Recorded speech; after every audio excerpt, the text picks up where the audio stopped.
Good morning everyone. मैं Y sir, mains physics.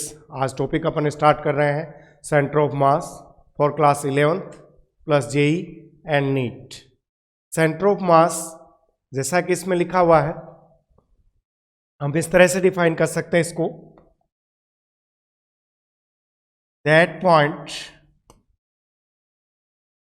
Point of a body or a system of particle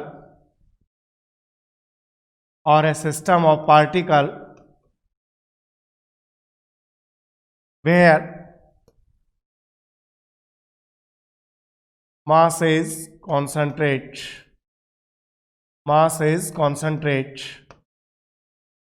centre of मास द्रव्यमान केंद्र, यानी किसी body का वह बिंदु या किसी निकाय का वह बिंदु जहां पर उसके द्रव्यमान को केंद्रित माना जा सके। That point of a body और a system where mass is concentrate, उसको बोलेंगे हम सेंटर ऑफ मास। इसको समझने के लिए मैं आपको देखो पॉइंट टू पॉइंट कुछ चीजें आपको बताऊंगा तो इसका क्लियर होगा। स्पेशल पॉइंट्स आप नोट कर सकते हैं और इससे इसकी लोकेशन आपको पता लगेगी। नंबर 1 फर्स्ट पॉइंट मैं आपको बता दूं, यहां पे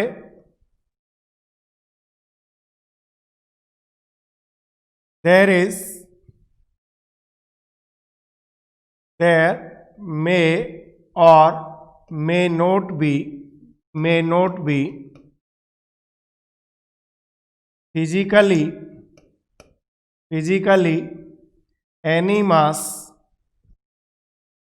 any mass present at center of mass। इस चीज को आप समझ गए तो इसका एक आइडिया हो जाएगा। अपन ने लिखा देयर मे और may not be any mass physically present at centre of मास। देखो, यानी द्रव्यमान जो है जिसको हम सेंटर ऑफ मास कह रहे हैं, सेंटर ऑफ मास पर मास फिजिकली प्रेजेंट हो भी सकता है और नहीं भी हो सकता। ऐसा एसेंशियल नहीं है कि जिसको सेंटर ऑफ मास माना है फिजिकली वहां मास हो। देखो, जैसे फॉर एग्जांपल हमने यहाँ एक सॉलिड स्फीयर लिया, हम ले रहे हैं एक सॉलिड स्फीयर ले रहे हैं, ये सॉलिड स्फीयर लिया और यही हम सॉलिड स्फीयर की बजाय होलो स्फीयर ले रहे हैं, ये होलो स्फीयर लिया हमने। तो देखो यहां पर जो मैं बात करूं,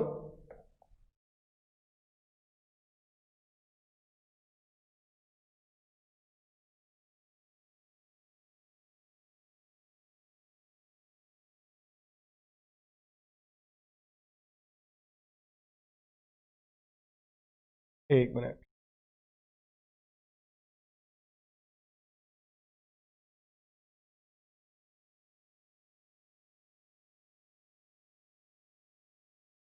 ये हमने लिया सॉलिड स्फीयर और ये लिया हमने होलो स्फीयर। एक मिनट, ये लिया हमने होलो स्फीयर। तो देखो दोनों केस में हम बात करें, यहां तो सॉलिड स्फीयर ले रहे हैं, तो सॉलिड स्फीयर में हम बात करें सेंटर ऑफ मास की, यहां इसका सेंटर ऑफ मास फिजिकली ये मैंने सेंटर ऑफ मास लिया और इस बॉडी के लिए मैंने यहाँ पे सेंटर ऑफ मास यहाँ लिया, ये सेंटर ऑफ मास यहाँ पे लिया। क्लियर?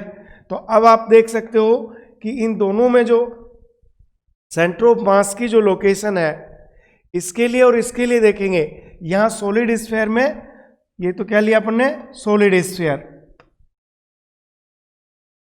और ये लिया हमने होलो स्फीयर। इन दोनों से आपको क्लियर हो गया होगा कि यहां सेंटर ऑफ मास यानी physically mass is present,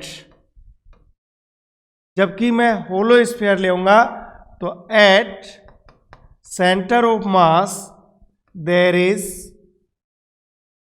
is no mass, there is no mass present physically. यहां कोई मास फिजिकली प्रेजेंट नहीं है, यहां पे फिजिकली प्रेजेंट है जबकि यहां पे फिजिकली प्रेजेंट नहीं है। एक बात ये आपके क्लियर हो गई होगी। देखो एक पॉइंट मैं और आपको बताऊं इसी तरह का, सेकंड पॉइंट जो मैं ले रहा हूं,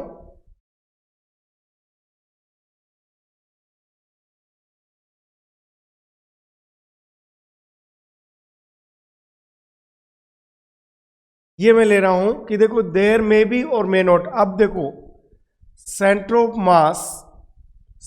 मास ऑफ ए बॉडी और a system of particles may be inside or may be outside of the body,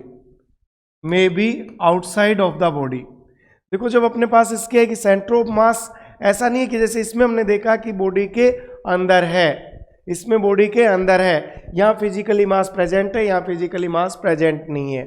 यदि इसमें भी अपन देखें कि बॉडी के इनसाइड का मतलब, देखो हमारे पास कोई रोड ले लेते हैं, देखो ये रोड ले ली हमने, तो यहां रोड ली तो यहां इसका मास, एक मिनट,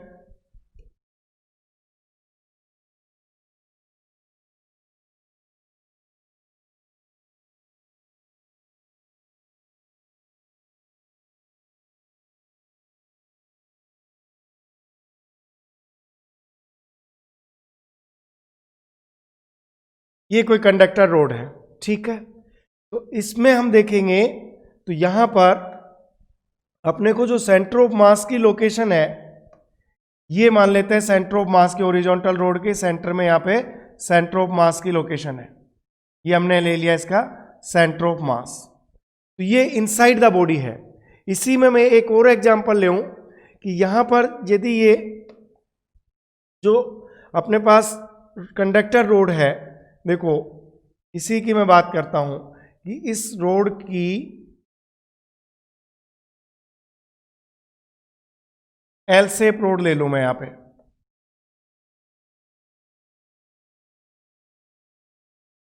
यहां पे मैं ले रहा हूं एल शेप रोड ले रहा हूं,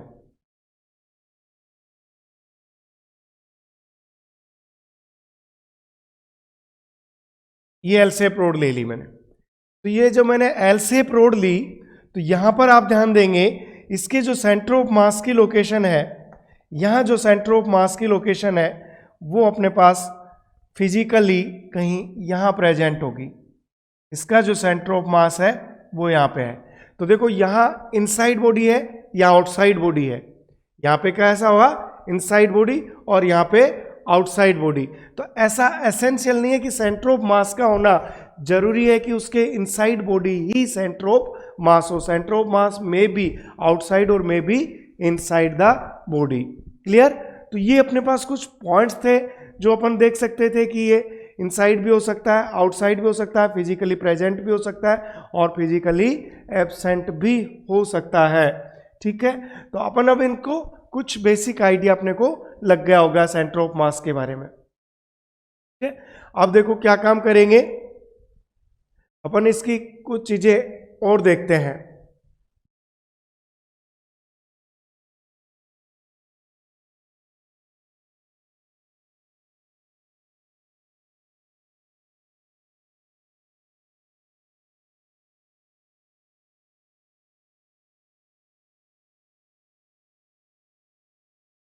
हम ले रहे हैं centre of mass of two particle system,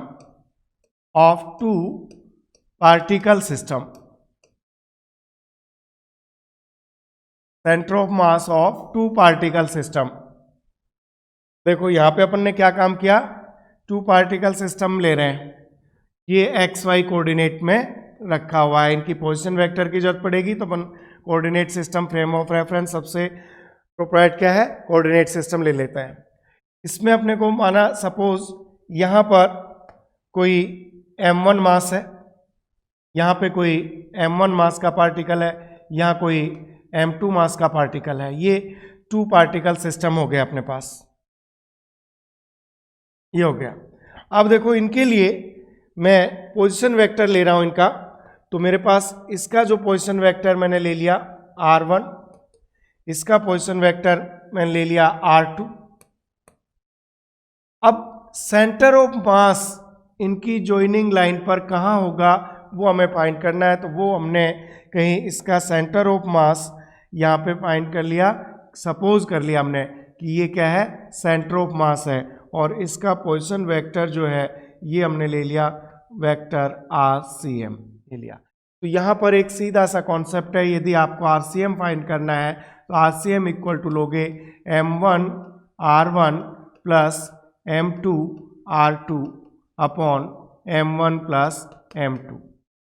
इस फॉर्मूले से आप centre of mass 2 particle system के लिए फाइंड कर सकते हैं। ठीक है, अब देखो मैं इसको सोल्व करके देखते हैं कि अपने पास सेंटर ऑफ मास फाइंड करना है।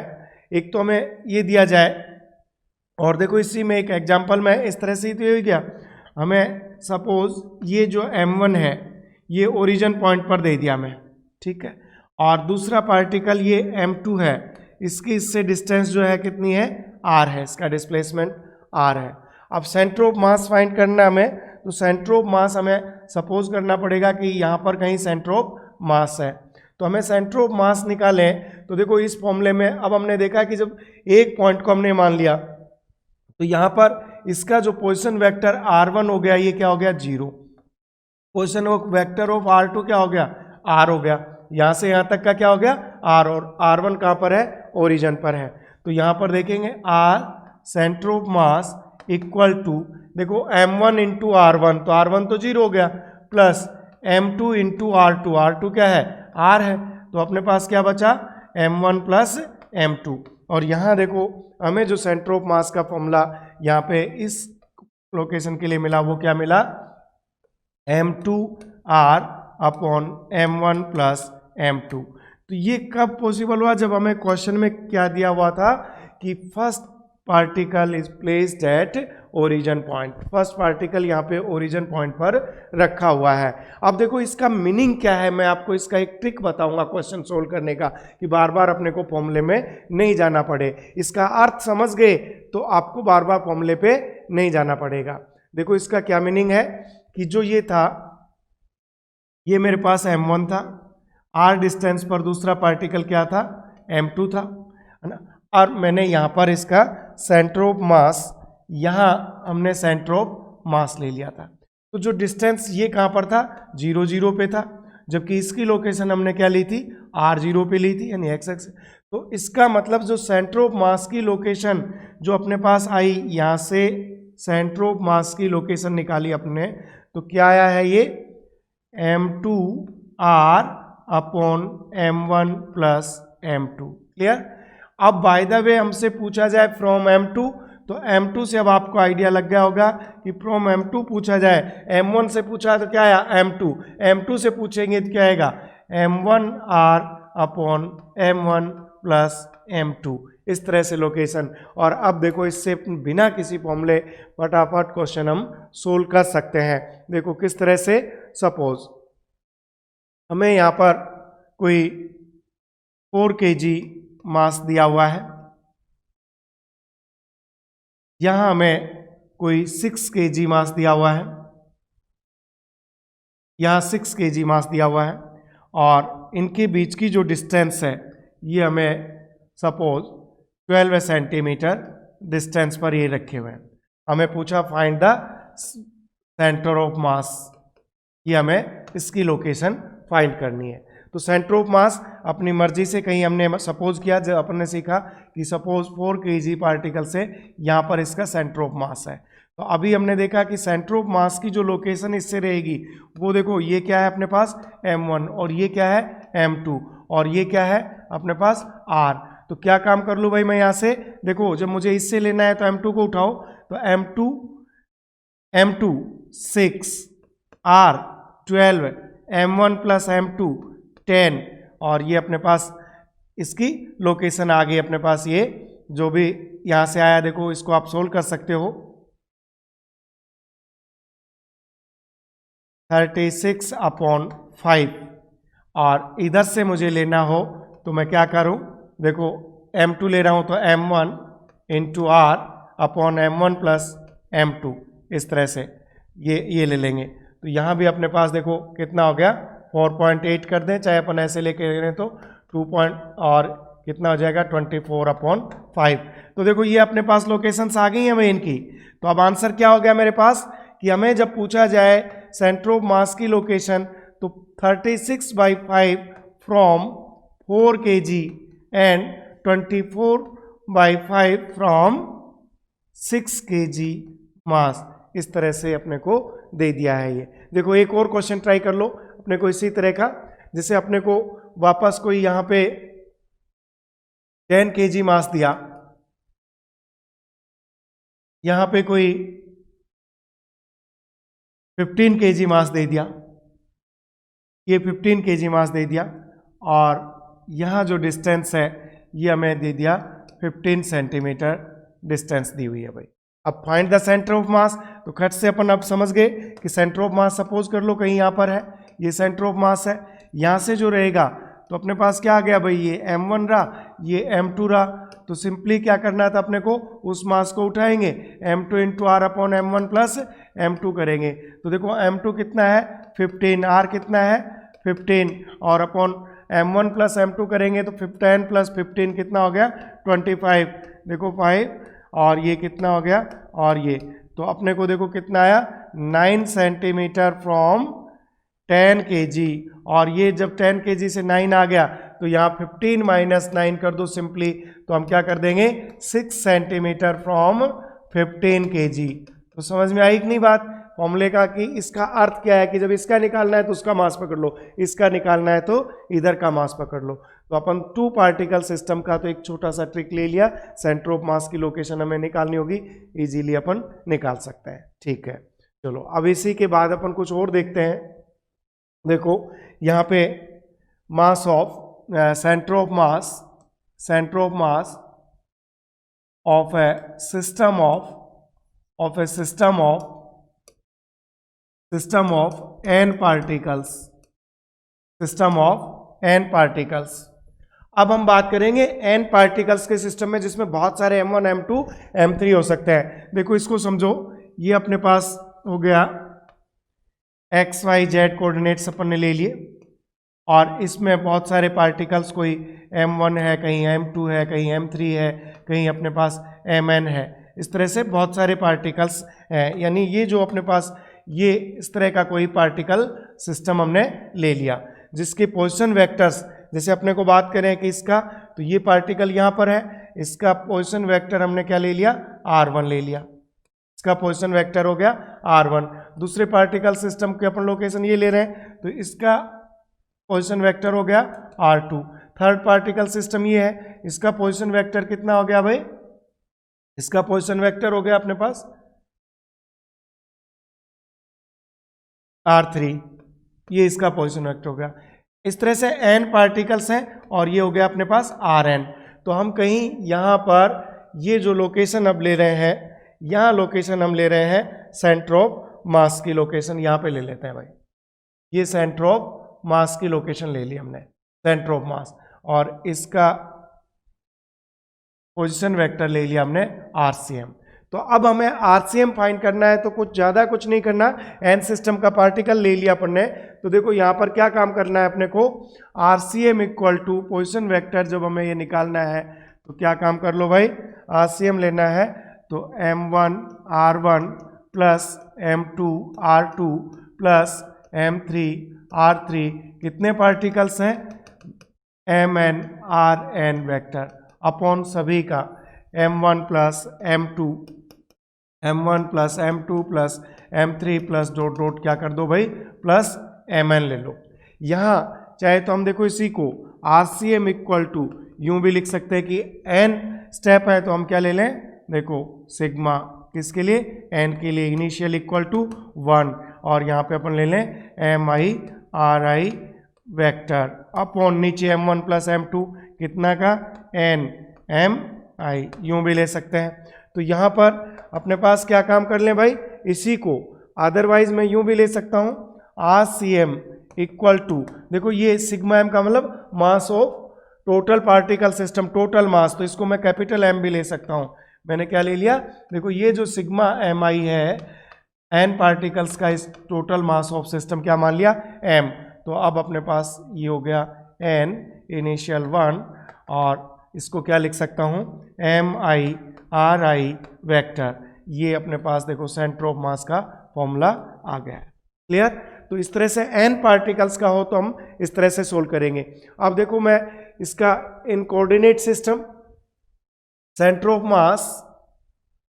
मास in X Y and Z direction, इसकी बात करूं मैं तो मैं देखो इसके एक्सिस के रेफरेंस में लूंगा, तो यहां पे देखो एक्सियम लेना है, इट मीन्स आप समझ गए होगे अपन क्या काम करेंगे भाई, m1 x1 plus m2 x2 plus m3 x3 plus dash अपने को कहाँ तक लेना है mn xn तक लेंगे अपॉन ये ले लिया अपन ने total mass of system m1 plus m2 plus m3 plus mn, इस तरह से अपन इसको ले सकते हैं। अदरवाइज इसी को मैं क्या लिखूं, देखो ये टोटल मास ऑफ सिस्टम भी पढ़ा था, यूँ लिख सकते हैं, और ऊपर अपन ने n स्टेप इनिशियल 1 सिग्मा अपने पास क्या है sigma M I x I cap, तो ये फॉर्मूला भी ले सकते हैं।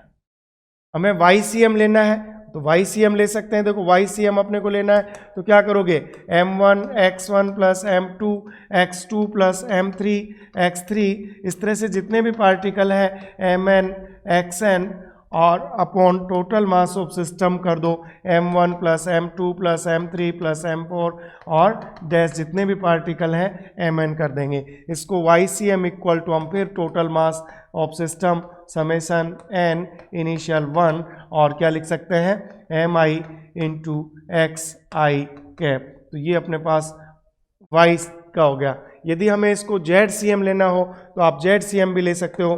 देखो ये अपन ने लिया जेड सी एम का मतलब भी क्या हो गया m1 z1 plus m2 z2 plus m3 z3 और डैश हम क्या कर लेंगे mn zn upon total mass of system, it means m1 plus m2 plus m3, n particles हैं तो डैश क्या कर दो mn कर दो। क्लियर? और अपन क्या काम करें Z C M equal to 1/m और इसका अपन ले लेते हैं sigma n initial equal to 1 m I Z I, ये ले सकते हैं। तो इस तरह से ही अपन ने एक्स वाई जेड कोऑर्डिनेट्स में हमने फॉर्मूले निकाल लिए। तो फॉर्मूला इट मीन्स फॉर्मूला यही आपको एक फॉर्मूला जो अपन ने सीखा है ये सब जगह काम में आने वाला है, ये सभी एन पार्टिकल्स के लिए हो गया है भाई, है ना। अब कैसा क्वेश्चन दिया जाए वैसा अपन काम कर सकते हैं। देखो मैं कुछ क्वेश्चंस बताऊंगा तो इनका अर्थ समझ में आएगा, आप प्रैक्टिस करिए फिर देखो मजा आ जाएगा।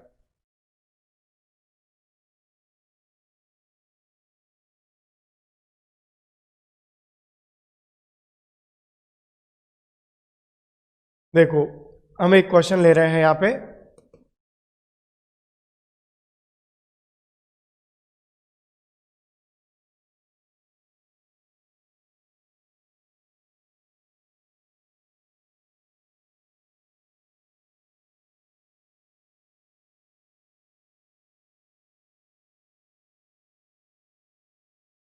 ये ले रहा हूं मैं एक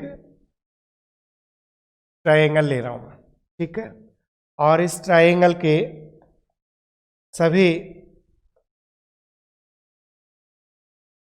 कॉर्नर्स पर यहां पे कोई एक पार्टिकल रखा हुआ है, यहां एक पार्टिकल रखा हुआ है, यहां एक पार्टिकल रखा हुआ है।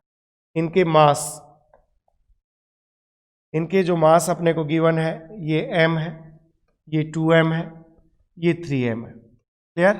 और इनकी जो इक्विलेटरल है इसकी लेंथ साइड्स की l, इनकी साइड्स की लेंथ है l, ये हमने इनकी l ले ली। और अब हमें फाइंड द फाइंड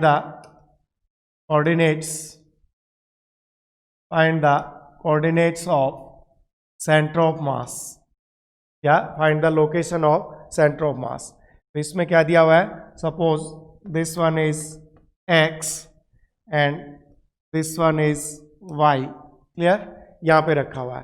तो इनके सबसे पहले आप कोऑर्डिनेट डिसाइड कर लो। देखो मैं आपको बहुत ही एक अच्छे ढंग से इनको बता दूं, फिर आपको दिक्कत नहीं आनी कभी भी। ये देखो कोऑर्डिनेट सिस्टम ये अपने पास किस में ले रहा है, x एंड y में ले रहे हैं। तो यहाँ पे जब ये जो पॉइंट है ये तो कहाँ रखा है, ओरिजिन पर it means 0 0, x equal to 0, y equal to 0। जब यहाँ पे गए तो देखो x इक्वल टू कितना हो गया l, y इक्वल टू कितना हो गया 0, और यहाँ पर गए तो आप इसका एक सिंपल सा मैं आपको तरीका बता दूं कि आप यहाँ पे एक परपेंडिकुलर डाल लो, डाल लिया, कहीं परपेंडिकुलर डाल के सारा आ गया l/2, नो, इस तरह से आप ऐसे काम नहीं करना।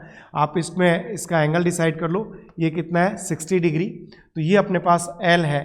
तो देखो ये जो साइड है ये कितना हो गया अपने पास l cos theta, it means x equal to हमें मिल गया l cos थीटा, और थीटा यहाँ पे कितना है l cos 60 डिग्री।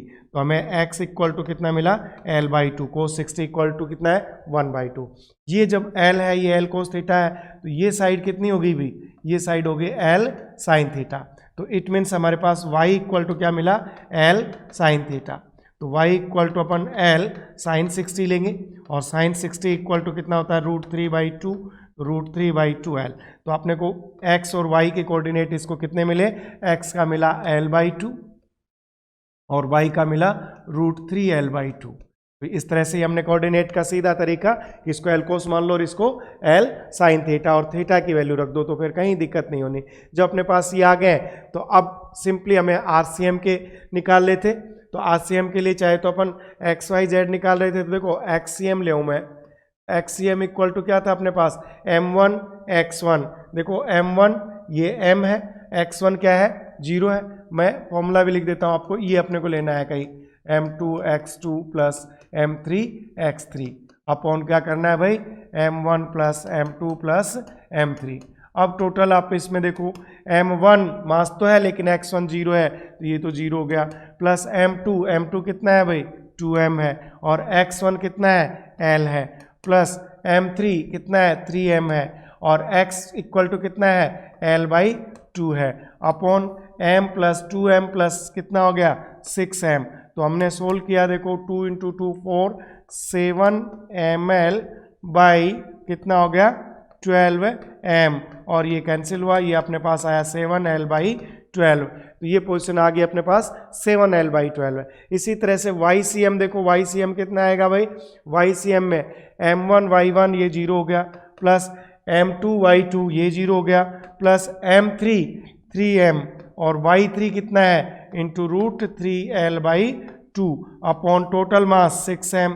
तो अब देखो अपने पास कितना आ गया भाई, m से तो m चला जाएगा, और 3 × 2 ये देखो ये जो अपने पास बचा, ये बचा 3√3ml अपॉन 6m, और ये क्या है 2, m से m कैंसिल हो गया, और क्या बचा देखो 3 से 2 कैंसिल हो गया, तो √3l/4 ये आ गया अपने पास y, और ये आ गया x।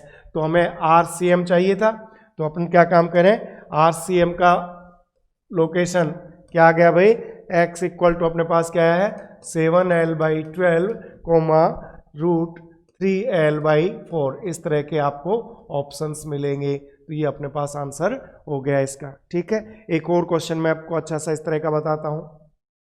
देखो एक क्वेश्चन हमें दिया हुआ है, पैरेललोग्राम लेते हैं। देखो पैरेललोग्राम ले रहा हूं मैं, चलो पैरेललोग्राम ये ले लिया अपन ने इस तरह से।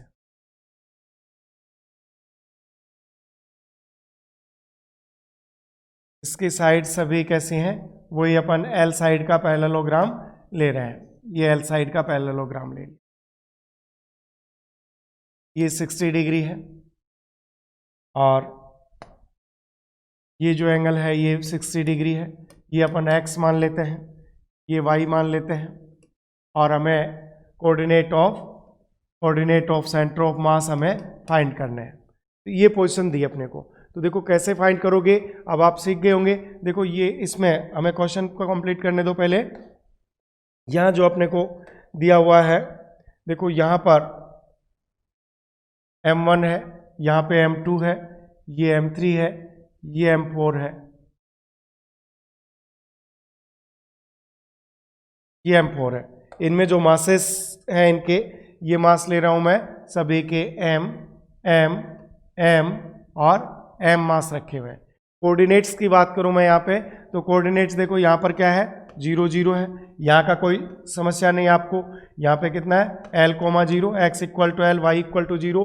अब इन पॉइंट्स का देखो, तो आपको क्या तरीका बताया था, देखो सीखो, ये अपने परपेंडिकुलर डाला, ये L है, तो देखो x इक्वल टू अपने पास क्या आया, L cos 60, और cos 60 कितना होता है 1/2, तो L बाई कितना हो गया 2, और ये अपने पास देखो कितना आया L sin थीटा, तो it means y equal to मेरे पास आ गया L sin 60, और sin 60 की वैल्यू कितनी है √3L/2 हो गया ये। तो ये अपने पास इसके जो कोऑर्डिनेट्स आए, x इक्वल टू कितना आया भाई L/2, और y इक्वल टू कितना आया √3L/2।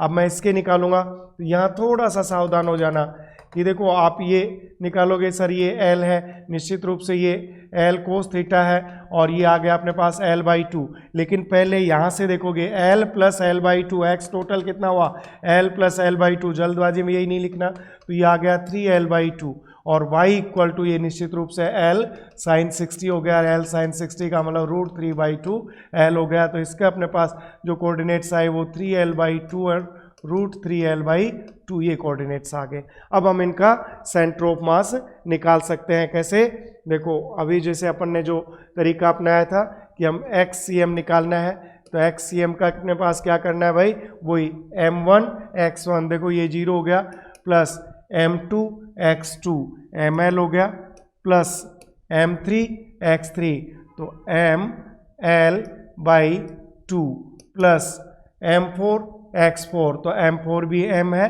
और X इक्वल टू कितना है इसका 3L/2 upon total mass M plus M कितना हो गया 4M हो गया, और ये अपने पास देखो कितना हो गया 2 2 3 और 3 6 ml, तो ऊपर हो गया, अपॉन 8M नीचे हो गया, M से M कैंसिल हो गया, और देखो 3 से अपने इसको 2 से कर देते हैं, तो 3L/4 अपने पास XCM आ गया 3L/4। अब मैं YCM निकाल लेता हूँ, तो YCM देखो, YCM कितना है भाई M1Y1 ये 0 हो गया, प्लस M2Y2 देखो 0 है, प्लस M3Y3, तो ये M और Y3 कितना है √3L/2, प्लस M4Y4, तो उसका भी कितना है √3L/2 अपॉन टोटल मास कितना है भाई 4M। तो यहाँ पर देखो अपने पास ये कितना हो गया √3L और √3L, तो ये आ गया अपने पास √3L/4, इनको ऐड कर दिया, और M से M हमने कॉमन लेके कैंसिल कर दिया, तो ये अपने पास क्या आ गया YCM। तो आप देखो अपने को इसका आंसर जो मिला वो आंसर क्या मिल गया भाई, इसका आंसर अपने को मिल गया x इक्वल टू जो कोऑर्डिनेट मिले वो 3L/4, √3L/4, ये हमें इसका कोऑर्डिनेट सिस्टम का आंसर मिल गया। तो इस तरह से आप क्वेश्चन करते रहिए, खूब सारे ढेर सारे क्वेश्चन करते रहिए। इसको अपन यदि लैंग्वेज की बात करें तो मैं एक आपको लैंग्वेज का क्वेश्चन भी दे देता हूँ। सपोज हमें इस तरह का एक क्वेश्चन दिया जाए कि 1 kg, 2 kg, 3 kg particles locate at 1, 0, 1 and 4 kg and 5 kg locate at -2, 1, 2, then find the location of center of mass, find the location of center of mass। इस तरह का दे दें तो अपने को पास देखो फॉर्मूला है, उसको अप्लाई करो। RCM equal to simply M1 R1 plus M2 R2 upon M1 plus M2। दो लोकेशन दिए हैं, देखो पहले क्वेश्चन को समझ लो कि नहीं सर लोकेशन तो ज़्यादा है, तो देखो क्या काम करेंगे, हमारे को एक पार्टिकल सिस्टम यहाँ पे दिया हुआ है और इसमें कितने हैं 1 kg, 2 kg and 3 kg। It means ये कितना हो गया 6 kg। टोटल जो इसका है वो कितना 6 kg। एक पार्टिकल सिस्टम ये दिया हुआ है 4 kg and 5 kg and 5 kg। It means ये कितना हो गया 9 kg। तो इनका हमें सेंटर ऑफ मास कहीं पे लेना है, इनका हमें सेंटर ऑफ मास लेना है। तो इसके कोऑर्डिनेट्स जो दिए अपने को दिए हैं, इसके कोऑर्डिनेट्स जो दिए हैं वो क्या दिए हुए भाई 1 0 1 ये, और इसके जो कोऑर्डिनेट्स दिए हैं -2 1 और 2 ये गिवन है। तो देखो यहाँ पे हमें RCM के कोऑर्डिनेट निकालने हैं। तो RCM इक्वल टू M1 में सीधा एक ही पार्टिकल सिस्टम कितना हो गया 6 kg। R1 देखो कितना लिख सकता हूँ I cap plus K cap, J cap तो 0 है ना, देखो I कैप J 0 है, K कैप प्लस M2 कितना है मेरे पास 9 kg और R2 कितना है -2 I कैप 1 यानी J कैप और प्लस 2 K कैप और upon M1 plus N2 6 plus 9 कितने हो गए 15। हम इसको सोल्व कर लेते हैं और यहाँ पे RCM यदि अपने को XYZ में अपने को लेना है तो इसको मैं XYZ से भी ले सकता हूँ। देखो पहले इसको सोल्व करता हूँ मैं, कितना आ गया अपने पास 6I cap plus 6K cap plus और ये कैसा हो जाएगा -18I cap 18I cap plus 9J cap plus 18K cap, ये हो गया अपॉन कितना है 15। तो अब देखो अलग अलग इसका अपन निकाल लेते हैं। I कैप देखो कितना 6 और 12 है, माइनस का 12 है, I कैप बचा है भाई अपने पास 12 है I कैप, फिर J कैप देखो कितना है 9J कैप, K कैप देखो 6 और 18 अपने पास हो गया 24K cap upon 15। It means मैं लोकेशन XYZ में दूँ इसकी तो क्या लिख सकता हूँ -12/15 कोमा 9/15 और कोमा 24/15। ये अपने पास इसके कोऑर्डिनेट्स किसके आगे RCM के कोऑर्डिनेट आगे। तो इस तरह से भी आप क्वेश्चंस को फाइंड कर सकते हैं। तो आपने आज सेंटर ऑफ मास समझा है ना। Thank you so much, have a nice day.